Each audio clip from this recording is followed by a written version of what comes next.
we could go with Justine, Yeah, you know, to the food bank. And it just, you know, I thought like, well, she's such a nice girl and she's a really good that's student. awesome. And I Yeah, thought a really good role model. She's a current really high school awesome. student. Real That's sweet. really great. Okay, we're ready. Are we ready? You sound good? Yep, sounds beautiful. Hey. Now, Lisa, don't look at me. Just Oh, look at her. I know okay. it's hard. but- I can barely take my eyes off of you, Ken. You've known that for years. We gave each other a hug and a quick peck on the cheek, and his kids asked him why the principal kissed Daddy. Uh-oh. Oh, it was Now you're awesome. in trouble. Is that on testing? That's it. Okay, we're all set. Okay. Can you state your name and today's date? I can. Lisa Zimmer. I'm the principal of Edna McGuire. It's June 17th. And when did you start to be the principal of Edna McGuire? Oh my goodness. It's been 8 years, so I think 2005 is when I got here. And where'd you come from? I'm from the Midwest. I was principal at a school in Rockford, Illinois, right outside Chicago. And what made Can you? I just stop you right there? Can I have you say, I came to the Edna McGuire School in such and such a time, so that sort of answers the question with the question, okay? Okay. So let's do that one again, the opening statement. When did you first come to Edna McGuire? So I first came to Edna McGuire in, Okay. okay? Sorry about that. That's but okay. That's okay. We're all I like set. it. Okay, and When did you first come to Edna McGuire? I came to Edna McGuire in 2005 from Rockford, Illinois, where I was a principal at a school there, a K-5 school in Illinois, and I've been here 8 years. And what made you decide to move from Illinois to California? And specifically, why Edna McGuire? Well, when I interviewed for a job out in Mill Valley, there was 2 openings, and one of the openings happened to be Edna McGuire, and the superintendent at that time let me choose, and I just felt that Edna McGuire was just such a great fit for my style and personality, so that's how I ended up here. Can you tell me about the first meeting you had when you saw the garden and I believe it was with Lee Budish? Yeah, Lee got involved a little bit after I had been here, maybe 6-7 months, and when I first got the job, I came out here and I remember gazing into the garden and thinking, wow, this is such an amazing space.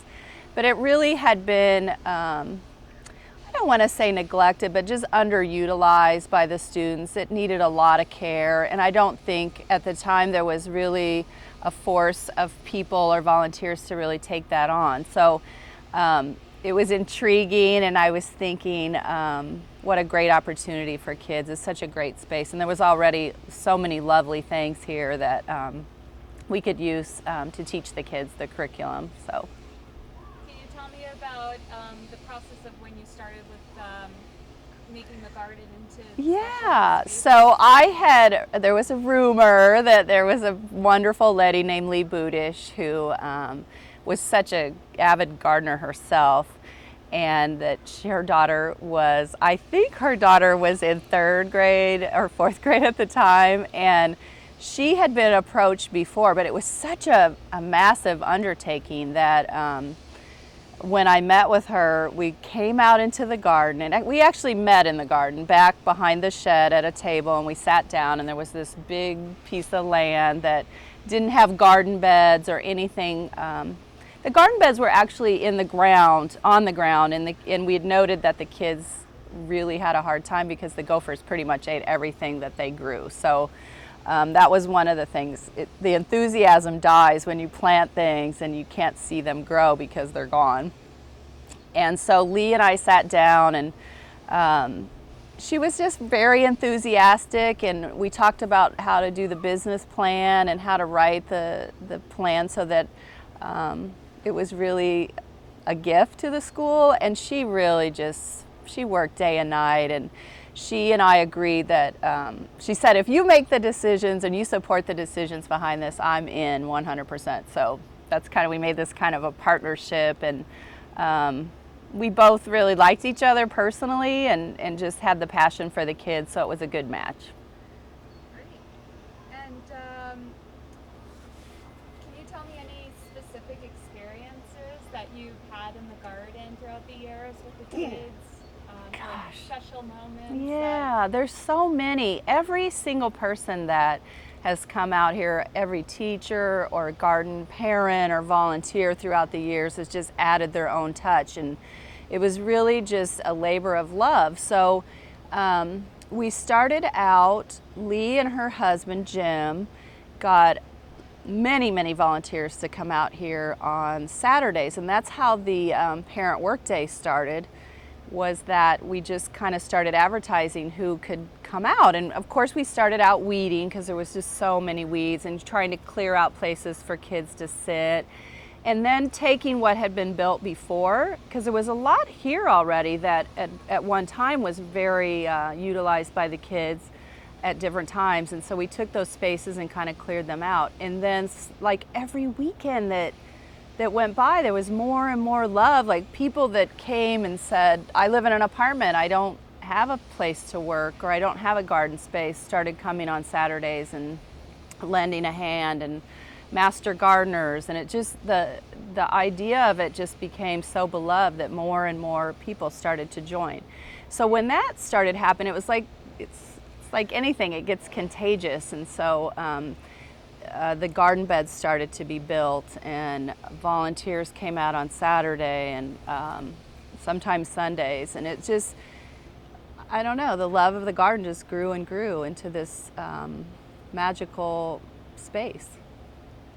So how did the money and the gifts and everything kind of come in? Yeah.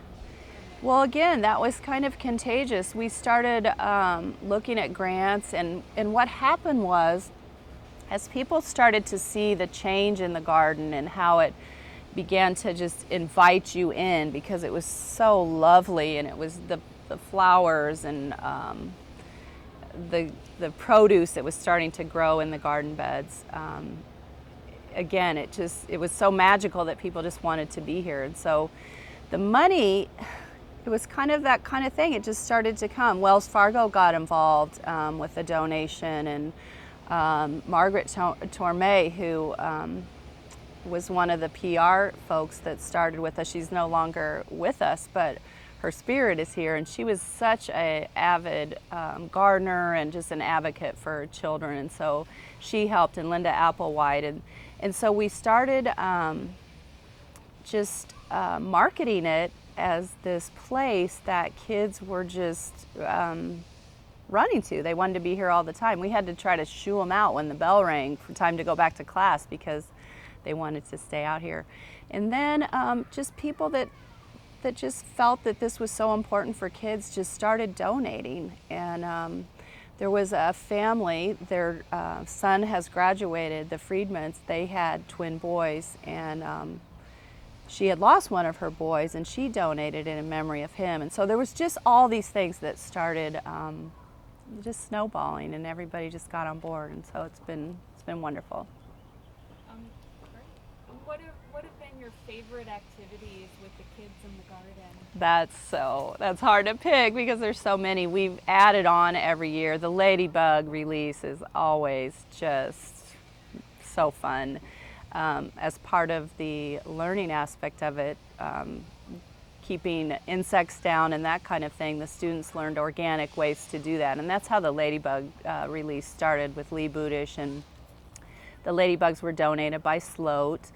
And we started out with the whole school doing it, and of course the school has grown by probably 250 kids since then, and so we've kind of managed to scale that down a little bit. But the kids come out here and release the ladybugs, and it's kind of just a celebration of organic pesticide control, and so we do that. The other things, I would say, when the kids grow their crops and their plants and things, and then they sell it on the market. We had Wednesday market day, and they're just hard to not buy from. It doesn't matter what they're selling, you just want to buy it because they're so excited about it. And they sold flowers and tomatoes and all kinds of things. The other thing I think is just coming out here when I see kids reading or just using the space, the peace of the space. It's so calming, and kids are reading out here, or they're drawing or doing an art project, they're integrating their curriculum, measuring the beds and using their math skills. Just anything that has to do with our curriculum can be tied out here, and so it's been fun. It's magical. Great. Is that okay? Yeah, that's fine. Okay, just making sure. Let me ask you about the garden day when everybody turns up and they sell everything and stuff about that. Would you ask that question first? You mean the work days? No, not work days. Construction? No. The Oh, the fair, the fair. the garden fair. Oh, yeah, okay. Got you. Okay. Yeah. Ask about the garden fair. Can you tell me what you've experienced in the garden fair or anything about the garden Yeah, fair? the garden fair started very, very small years ago. It was kind of like a little carnival kind of thing. There was like different games, and the whole community was invited, and maybe silent auction type items. And then the kids would make crafts out of things from the garden, and they would sell those, and most of the parents bought those, so the sales went pretty quick with those. But then it grew over time. There was a woman named Barbara Bleckman, whose children are still here. She has a son that's graduating this year. She just fell in love with the garden and the idea of creating this time where families could come and not feel like they had to buy anything, that it was just an old-fashioned kind of pie-eating, homegrown type fun activity where people could just see the beauty in the garden. One of the goals of that was to get people out here so they could see what was actually happening in the garden, because it's the space that's out here, and if you actually don't walk out here, you don't realize the magic and the beauty of it. So Barbara Bleckman and many of volunteers have grown the garden fair every year to make it sustainable so that the garden can maintain itself for years ahead for every student that comes through. And how do you feel about the construction and the reconfiguration of the garden? Yeah. Can you tell me a bit about that? Yeah, so the garden is going to experience a different shape. And part of the plan with Lee Budish when we started was to create an outdoor classroom where students could come and, explore and do inquiry-based learning.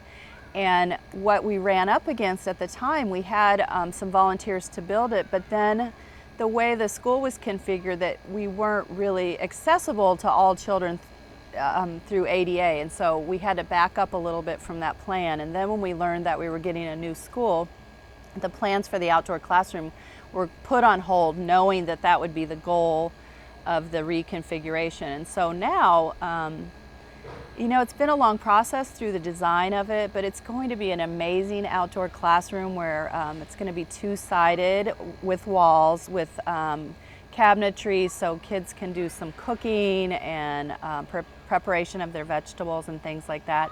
But there's also a teaching board, a teaching and learning wall where a teacher can actually teach a lesson. The other two walls are open to the garden, so students can flow in and out of the learning space, and there's tables and chairs for kids to just be out here and do their work or draw or whatever they're doing at the time. So I'm so happy and excited